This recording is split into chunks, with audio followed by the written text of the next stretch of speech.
ایک ہے نماز ہم پڑھ لیتے ہیں، آپ نے سارا پڑھ لیا، سارا تعدیل ارکان بھی کر لی، لیکن اگر آپ کا اللہ کے ساتھ ڈائریکٹ کمیونین اور ڈائریکٹ کمیونیکیشن قائم نہیں ہوا تو نماز، جس کو کہ کہا گیا کہ الصلاۃ معراج المومنین، جو قرب حضور کو حاصل ہوا معراج میں، وہ ایک بندہ مومن دنیا میں رہتے ہوئے حاصل کر سکتا ہے نماز، اگر اس کی روح جو ہے واقعتاً ہم کا نام ہو رہی ہو، الحمدللہ رب العالمین الرحمن الرحیم مالک یوم الدین ایاک نعبد و ایاک، اگر ہم واقعتاً ایسے کہہ رہے ہوں کہ ہمیں احساس ہو کہ ہم اللہ کے حضور میں حاضر ہیں اور عرض کر رہے ہیں، سجدہ کریں تو حدیث میں آتا ہے کہ ایسے محسوس ہو کہ گویا کہ میں نے اپنا سر اللہ کے قدموں میں رکھ دیا، یہ ہے نماز۔ اب جو گفتگو ہو رہی ہے یہ ہم کلامی ہے، الصلاۃ معراج المومنین، اہل ایمان کے حق میں یہ نماز جو ہے یہ معراج کے درجے ہے، لیکن یہ نماز کیسے نصیب ہوگی اگر روح سوئی ہوئی ہے، دبی ہوئی ہے، پسی ہوئی ہے، مزمحل ہے یا مردہ ہے؟ یہ نماز کیسے آتی ہے؟ چاہے آپ پانچوں وقت کی نماز پڑھ رہے ہو، چاہے آپ نے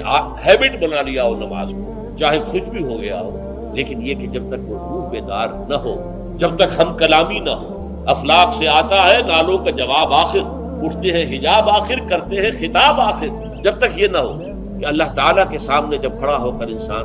جب کہتا ہے انی وجہت وجہی للذی فطر السماوات والارض حنیفا، دائیں بائیں سے بالکل اپنا تعلق کاٹ کر میں نے اپنا رخ کر لیا ہے اس اللہ کی طرف جس نے آسمان اور زمین کو پیدا کیا۔ اب یہ توجہ وجہ تو اگر یہ تو ہے چہرہ تو ہم نے کر دیا خانہ کعبہ کی طرف، اندر سے ہماری روح متوجہ نہیں ہوئی، وہ سوئی پڑی، اسے پتہ ہی کچھ نہیں کہ کیا ہو رہا ہے، تو اس صورت میں وہ کیا ہے؟ ظاہری بات تو پوری ہو گئی، نماز کا ثواب ہو جائے گا، فرض کی ادائیگی کا ثواب مل جائے گا، لیکن وہ اصل نماز کو حاصل